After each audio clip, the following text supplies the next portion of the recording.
Il fut le Golden Boy de la télévision française, un aventurier intrépide qui sautait d'hélicoptère et faisait rêver des millions de spectateurs à des horizons lointains. Puis, en août 1985, tout bascula. Sur les eaux en furie du fleuve Zaïre, Philippe de Dieuleveuille disparut sans laisser de traces. On ne retrouva jamais de corps, seulement un radeau brisé, quelques indices épars et des murmures laissant entendre qu'il s'était passé quelque chose de terrible. Pour certains, ce fut un accident tragique, pour d'autres, une bavure militaire ou même un assassinat enfoui sous des couches de secret. 40 ans plus tard, la question demeure. Que s'est-il réellement passé pour cet homme qui vivait comme si le danger ne pouvait jamais l'atteindre? Une enfance sous discipline et ombre. Philippe naît à Versailles en 1951, le benjamin d'une fratrie de 7 garçons issus d'une ancienne famille bretonne. Aux yeux du monde extérieur, cet héritage était un motif de fierté, mais à l'intérieur du foyer Dieuleveuille, l'enfance n'avait rien de tendre. Sa mère, débordée par la charge d'une maison pleine de garçons, régnait d'une main de fer. Elle portait une ceinture de cuir à la taille, se souviendra Philippe plus tard. J'en ai souvent senti la morsure, parfois jusqu'au sang. Cette éducation sévère forgea en lui un caractère paradoxal, impatient, avide d'évasion, mais suffisamment discipliné pour exceller. Après son service militaire au régiment parachutiste, il décrocha un diplôme d'ingénieur. Pourtant, les murs d'un bureau l'étouffaient.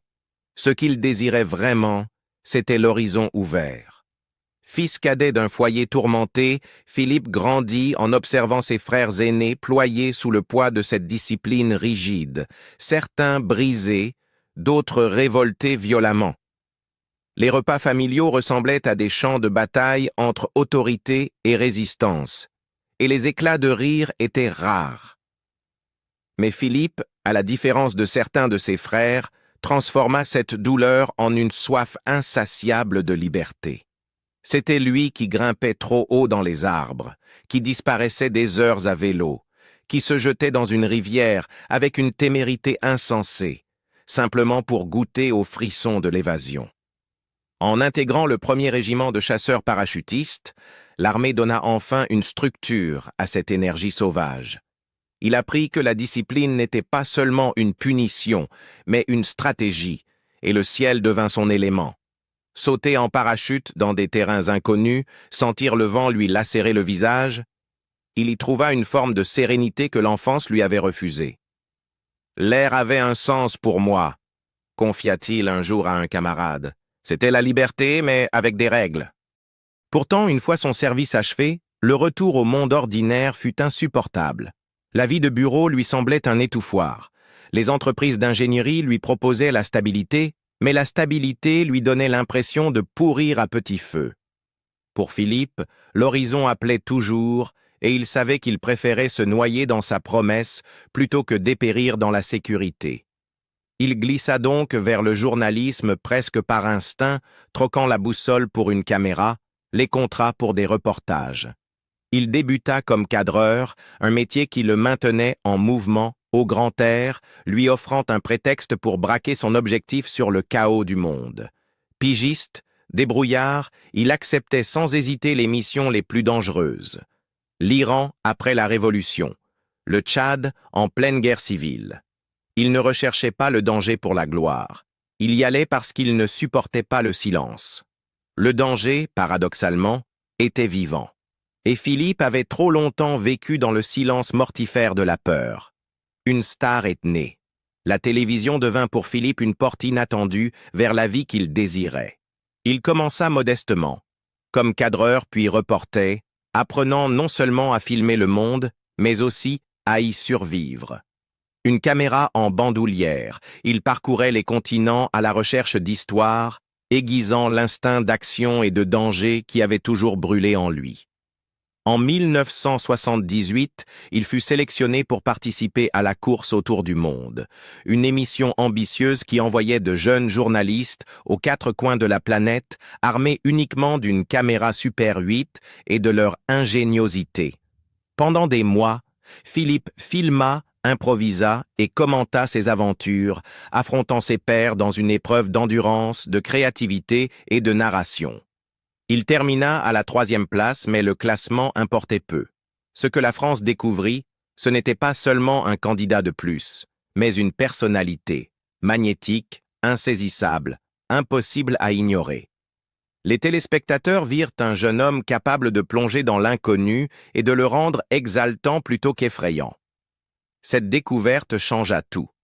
En 1981, Antenne 2, l'un des grands réseaux télévisés français, lui offrit la chance de sa vie. Co-animée, La chasse au trésor. L'émission fut une révolution, un mélange de jeux télévisés, d'aventures et de reportages en direct. Chaque semaine, Philippe endossait le rôle de l'aventurier, parachuté dans des paysages du monde entier. Les téléspectateurs le suivaient tandis qu'il sautait d'hélicoptères, plongeait dans les océans, escaladait des falaises, traversait des déserts, tout en communiquant par radio avec des candidats chargés de le guider vers des trésors cachés. Ce qui aurait pu n'être qu'un simple gimmick devint électrisant grâce à Philippe. Il ne se contentait pas de cascades, il incarnait l'aventure. Son sourire à l'atterrissage d'un saut, son rire éclaboussé par les vagues, sa confiance tranquille suspendue à une corde le transformèrent en bien plus qu'un animateur. Il devint un héros national. L'audience explosa. Le dimanche soir, dans les foyers français, sa voix et son sourire devinrent un rituel. Les enfants rêvaient de lui ressembler. Les femmes admiraient son charisme et son courage. Les hommes enviaient son énergie intrépide. Dans une France souvent alourdie par la morosité économique et les scandales politiques, Philippe incarnait autre chose. La jeunesse, la promesse, le rappel que la vie pouvait se vivre pleinement. Mais la célébrité télévisuelle ne lui suffisait pas. En 1984, au sommet de sa popularité, il publia son autobiographie « J'ai du ciel bleu dans mon passeport », un titre qui résumait sa philosophie de vie. Le livre fut un phénomène d'édition, avec plus de 300 000 exemplaires vendus. Ces pages révélaient l'enfant marqué par une enfance rude, le jeune homme qui trouva sa liberté dans les parachutes et les terres étrangères, et l'adulte convaincu que vivre vraiment signifiait ne jamais s'arrêter. Les lecteurs découvrirent que derrière le sourire se cachait un esprit insatiable, avide de toujours plus. La même année, lors des Jeux olympiques de Los Angeles, Philippe se lança même dans la musique. Il enregistra un single pop, un geste enjoué, presque ludique, qui renforça encore son aura. Aux yeux du public, rien ne semblait lui être impossible. Il était l'aventurier devenu auteur, chanteur, star de télévision, un homme dont la vie paraissait sans limite. Pourtant, sous ce charme léger, une autre vérité grondait. Malgré les applaudissements, Philippe se sentait enfermé. La télévision, confiait-il à ses proches, n'était qu'une aventure chorégraphiée, certes audacieuse, mais contrôlée, avec caméra, équipe et assurance toujours prête hors champ. C'était de l'aventure, oui, mais de l'aventure sécurisée. Et pour Philippe, la sécurité n'était jamais suffisante. Ce qu'il désirait, c'était le péril du réel, le danger brut, celui qu'on ne peut pas couper au montage, celui qui ne prévoit aucun filet de sécurité. Pour lui, les véritables aventures n'étaient pas celles conçues pour la télévision, mais celles où l'issue restait incertaine, où la survie dépendait uniquement de l'instinct et du courage. Et c'est cette faim, ce besoin de vivre au bord du gouffre, qui allait finalement l'éloigner des studios parisiens pour le mener vers les eaux mortelles du fleuve Zaïre. Africa Raft, la dernière expédition. En 1985, Philippe de Dieuleveulle était au sommet de sa gloire, mais toujours inquiet, insatisfait.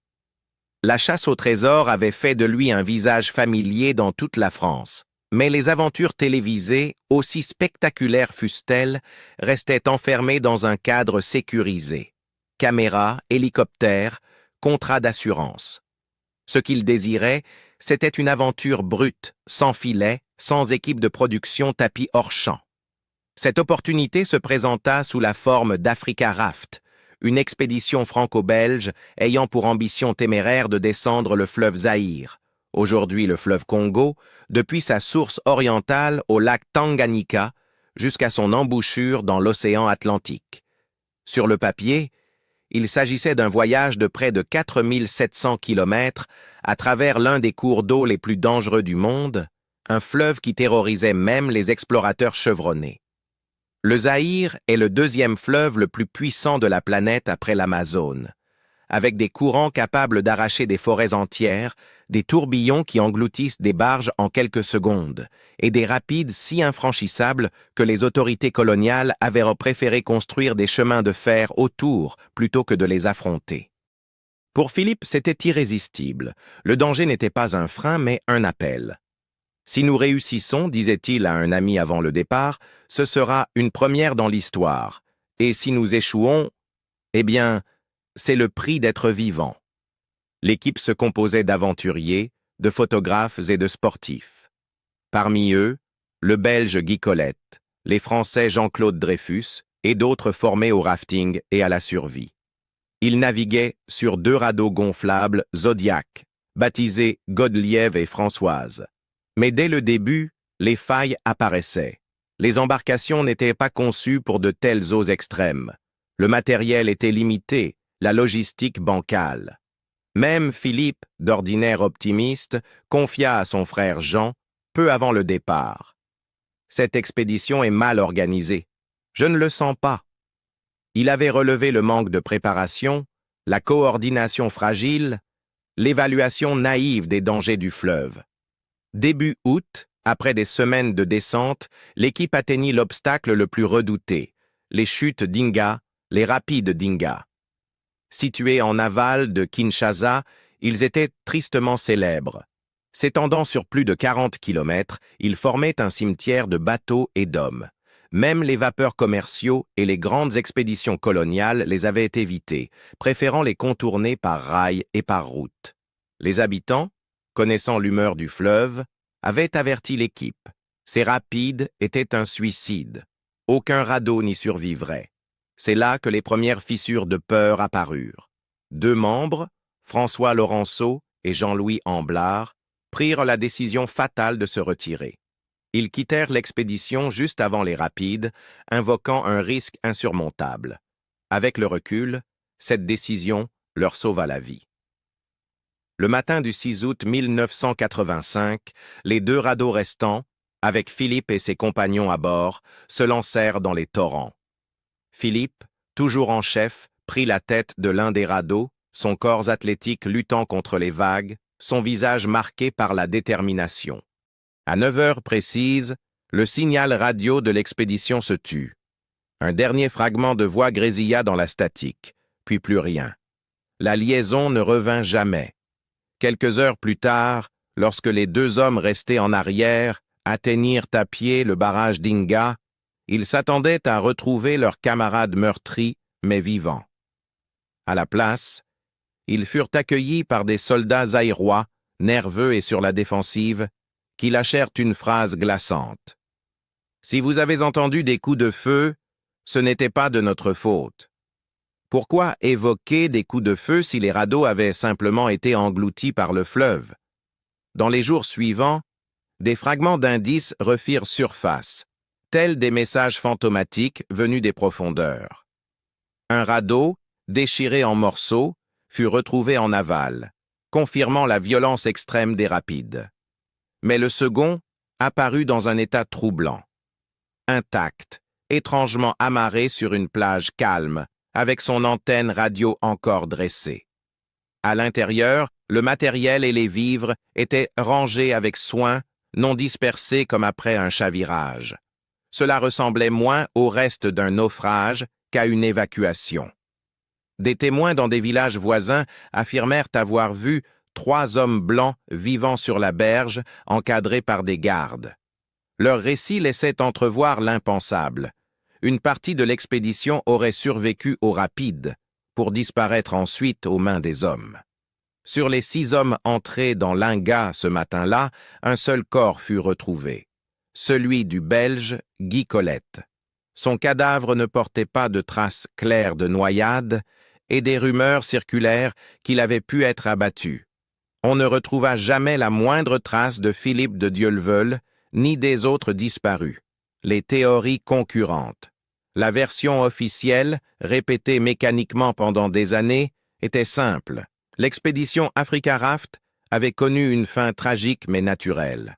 Les radeaux s'étaient retournés dans la fureur des rapides d'Inga et les hommes, pris dans le courant monstrueux, s'étaient noyés. Le gouvernement zaïrois affirma qu'il n'y avait rien de plus à dire.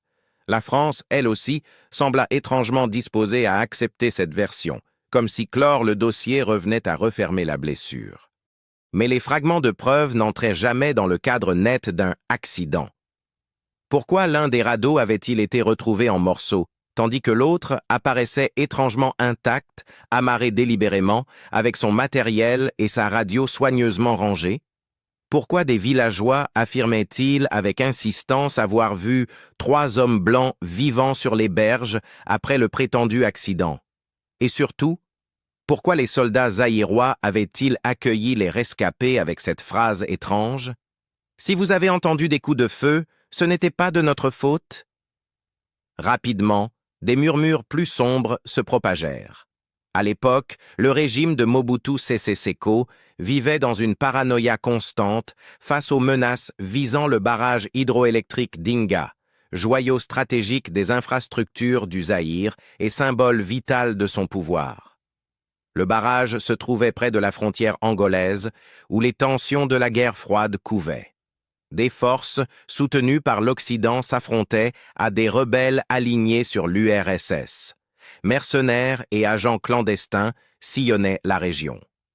La rumeur disait que les services de renseignement de Mobutu avaient été alertés de possibles missions de sabotage. Les ordres, selon certains, étaient clairs. Tirer d'abord, poser des questions ensuite. C'est dans ce climat de suspicion que surgirent Philippe de Dieuleveulle et ses compagnons, 6 hommes blancs descendant le fleuve sur des radeaux de type militaire, équipés de radios et de caméras. Pour une patrouille nerveuse, ils pouvaient facilement ressembler à des infiltrés. La théorie glaçait, mais elle était plausible. L'ancien chef de la DGSE française, Pierre Lacoste, l'admit plus tard ouvertement. La thèse de l'accident ne m'a jamais convaincu. Une bavure militaire est beaucoup plus probable. Si cela était vrai, la tragédie n'était pas un acte de la nature, mais une erreur grotesque, une expédition d'aventuriers abattus au nom de la sécurité nationale. La révélation la plus explosive survint près d'une décennie plus tard. En 1994, un ancien officier zaïrois nommé Okito Benebene publia un livre dans lequel il affirma avoir été témoin du sort de Philippe. Selon lui, de Dieuleveulle ne mourut pas dans les rapides.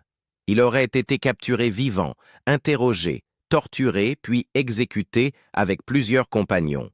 Benebene décrivit une nuit d'horreur, le 9 août 1985, où 4 prisonniers, dont une vedette de la télévision française, furent abattus sur ordre. Si cela était vrai, la disparition de Philippe n'était ni un accident, ni même une bavure, mais un assassinat délibéré, sanctionné par le régime de Mobutu. Mais son témoignage était-il crédible, ou l'invention d'un homme en quête de notoriété? Les enquêteurs français discréditèrent par la suite certains éléments du récit de Benebene, pointant des documents falsifiés et des incohérences chronologiques. Les critiques le qualifièrent d'opportuniste, exploitant un mystère à des fins lucratives. Pourtant, sa description des prisonniers, de leur traitement et de leurs dernières heures résonna avec une troublante authenticité aux oreilles de ceux qui connaissaient les ombres de la politique africaine des années 1980. Les eaux devinrent plus opaques encore lorsque furent révélés les liens secrets de Philippe avec la DGSE, le service de renseignement français. Connu du public comme un animateur charismatique, Philippe était aussi officier de réserve, formé pour des missions au-delà de la caméra. Sa famille admit plus tard qu'il avait participé à des opérations clandestines. L'expédition Africa Raft était-elle une simple aventure, ou bien aussi une couverture pour des activités de renseignement? Si les forces de Mobutu avaient cru que l'équipe française n'était pas composée d'aventuriers, mais d'espions, leur disparition pouvait soudain s'expliquer en des termes plus brutaux. Et si Philippe avait réellement pris part à une mission clandestine, la France elle-même aurait-elle eu des raisons de dissimuler la vérité? Une famille en deuil, une nation sous le choc. De retour en France, la nouvelle de la disparition de Philippe tomba comme un coup de tonnerre. Quelques semaines plus tôt à peine, des millions de téléspectateurs l'avaient vu sauter d'hélicoptère dans la chasse au trésor, figure de charme et d'invincibilité que rien ne semblait pouvoir atteindre. Désormais, son visage n'apparaissait plus au prime time, mais sur des avis de recherche, icône nationale réduite à une énigme. Pour ses admirateurs, si c'était inconcevable, comment l'homme qui incarnait l'aventure elle-même avait-il pu disparaître sans laisser de traces? Pour son épouse Diane, le choc fut dévastateur. Elle était enceinte de 7 mois lorsque Philippe partit pour l'Afrique. 8 jours après sa disparition, elle donna naissance à leur fille, Anaïde. Le premier cri de l'enfant fut accompagné d'un silence que son père ne comblerait jamais. Anaïde grandit entourée de la légende de Philippe, mais jamais de son étreinte. Sa naissance symbolisait à la fois la continuité et l'absence. Une vie commençait au moment exact où une autre s'éteignait, ou était volée. En octobre 1985, le monde de la télévision française se réunit pour les 7 d'or, l'équivalent hexagonal des Emmy Awards. C'est là que le journaliste Alain Gillot-Pétré rendit un hommage qui toucha la nation. Philippe portait la caméra au cœur et sur l'épaule. Il nous a tous touchés. Rarement un ami que nous n'avons jamais rencontré nous a-t-il paru si proche. La salle, remplie de collègues et de rivaux, se leva dans un silence pesant. L'applaudissement qui suivit avait la lourdeur du deuil en quête de sens. Mais à mesure que les semaines devinrent des mois, le deuil se transforma en colère. La famille Dieuleveult, d'abord patiente, commença à exiger des réponses. Jean, le frère aîné de Philippe, devint le gardien inflexible de sa mémoire. Il voyagea, interrogea, écrivit au ministère, pressa les diplomates. Année après année, il accumule témoignages, documents et contradictions, convaincu que ce qui s'était passé sur le fleuve Zaïre n'était pas un accident. Jusqu'à sa mort en 2015, Jean resta la voix de la famille, accusant publiquement le Zaïre et la France de dissimuler la vérité. Son refrain ne varia jamais. Ce n'était pas une noyade, c'était un crime d'État. Après sa disparition, son fils Alexis reprit le flambeau. Il publia des ouvrages exposant les incohérences, le radeau intact, les témoins, les propos étranges des soldats zaïrois. Il accusa les 2 gouvernements de collusion, d'un silence non pas forgé par l'ignorance, mais par le secret délibéré. Pour Alexis, la mort de son oncle reflétait les jeux les plus sombres de la guerre froide, où des vies humaines n'étaient que des pions sacrifiables sur l'échiquier géopolitique. La révélation que Philippe avait été officier de réserve de la DGSE, le service de renseignement français, ne fit qu'épaissir les soupçons. Jean le rendit public des années plus tard, affirmant que la disparition de son frère ne pouvait être séparée de son rôle dans l'ombre du renseignement. Africa Raft n'était-elle qu'une expédition ou aussi une mission aux objectifs cachés aux autres membres? Le régime de Mobutu, averti par ses alliés ou par sa propre paranoïa, avait-il décidé de réduire au silence ce qu'il percevait comme des infiltrés? Amis et collègues peinaient à concilier les 2 images de Philippe. Pour eux, il était d'abord l'aventurier de télévision, généreux, impulsif, toujours souriant, porté par une soif de vie insatiable. Mais beaucoup sentaient aussi chez lui une part de fatalisme, comme s'il savait que son audace pouvait un jour l'engloutir. Il vivait comme si chaque jour pouvait être le dernier, confia un collègue des années plus tard. Avec le recul, ces mots sonnent comme une prophétie. L'absence de corps ne fit qu'amplifier la légende. Sans tombe, Philippe appartenait autant à l'imaginaire qu'à l'histoire. Certains chuchotaient qu'il avait survécu, qu'il s'était enfoncé dans l'intérieur africain et avait choisi l'anonymat plutôt que la gloire. D'autres juraient qu'il avait été capturé, interrogé, puis enterré à la hâte au bord du fleuve. Chaque nouvelle rumeur ajoutait à la brume, et faute de certitude, le mythe ne cessa de croître. Ce qui est indéniable, c'est que Philippe de Dieuleveulle devint bien plus qu'un animateur de télévision. Il devint un symbole. Pour certains, il représentait la beauté et la fragilité de l'aventure. Un homme qui osa vivre libre pour être finalement consumé par les risques qu'il avait embrassés. Pour d'autres, il incarna la trahison, celle d'un citoyen français abandonné par son pays, sacrifié au silence des convenances politiques.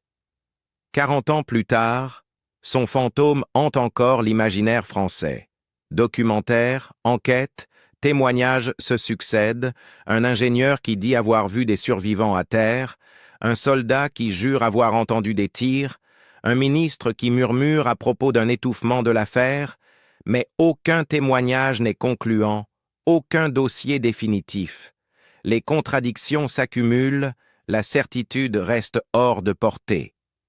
En fin de compte, Philippe de Dieuleveulle demeure un paradoxe obsédant, un aventurier qui vécut pour la liberté, mais disparut dans le silence. Son histoire rappelle que même les vies les plus lumineuses peuvent s'éteindre dans l'ombre, laissant derrière elles des questions auxquelles le temps refuse de répondre. Mais vous, qu'en pensez-vous? Philippe fut-il vraiment victime du fleuve ou des jeux politiques qui le dépassaient? Croyez-vous qu'il s'est noyé ou qu'il s'est produit quelque chose de plus sombre sur ces rives du Zaïre? Partagez vos réflexions ci-dessous, et si cette histoire vous a ému, n'oubliez pas d'aimer cette vidéo et de la partager avec ceux qui se souviennent encore de la légende de Philippe de Dieuleveulle.